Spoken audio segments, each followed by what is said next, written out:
নমস্কার বন্ধুরা, শিবানী রান্নাঘরে আপনাদের সবাইকে স্বাগত জানিয়ে চলে আসলাম। আজকে একটা ডিমের রেসিপি আপনাদের সাথে শেয়ার করব। একটা কড়াইতে সামান্য জল দিয়ে দিয়েছি।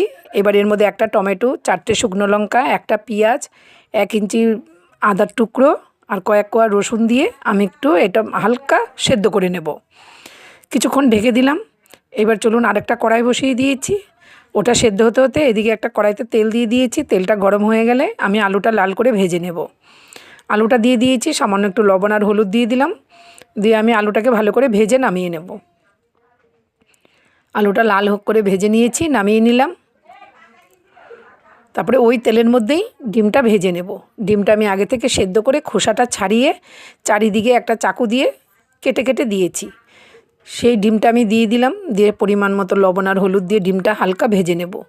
এই রেসিপির জন্য ডিমটা একটু হালকা ভাজলেই খুব সুন্দর লাগে খেতে ডিমটা। তারপরে দেখুন এটা একটু হালকা ভাপানো হয়ে গেছে। এইভাবে টমেটোর খোসাটা ফেলে দিলাম। দিয়ে এবার টমেটোটা আমি কেটে নেব, তাহলে তাড়াতাড়ি ঠান্ডা হয়ে যাবে। তারপরে আমি মিক্সিতে পেস্ট করে নেব। তারপরে ওইদিকে ডিমটা আমি ভাজা হয়ে যাচ্ছে, ডিমটা নামিয়ে নিচ্ছি। ডিমটা একটু হালকা করেই ভেজে নিয়েছি। এবার আমি ডিমটা নামিয়ে নেব।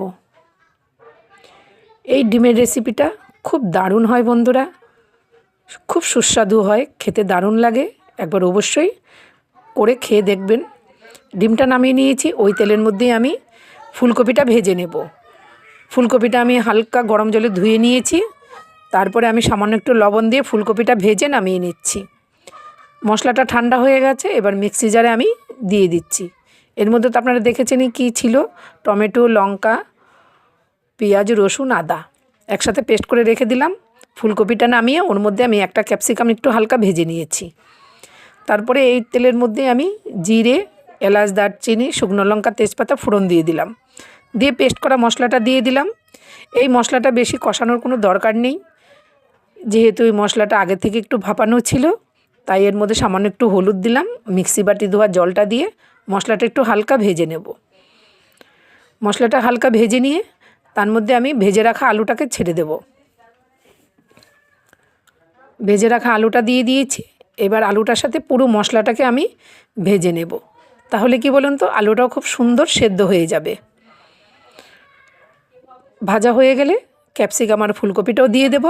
দিয়ে ফুলকপির সাথে মশলার সাথে আবার সুন্দরভাবে আবার একটু হালকা করে ভেজে নেব।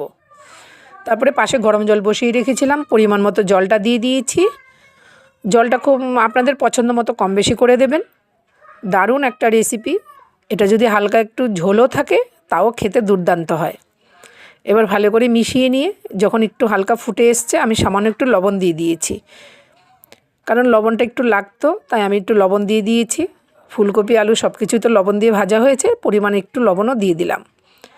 2 চামচ ফ্রেশ ক্রিম একটা বাটিতে নিয়ে আমি ফেটিয়ে নিয়েছি চামচ দিয়ে।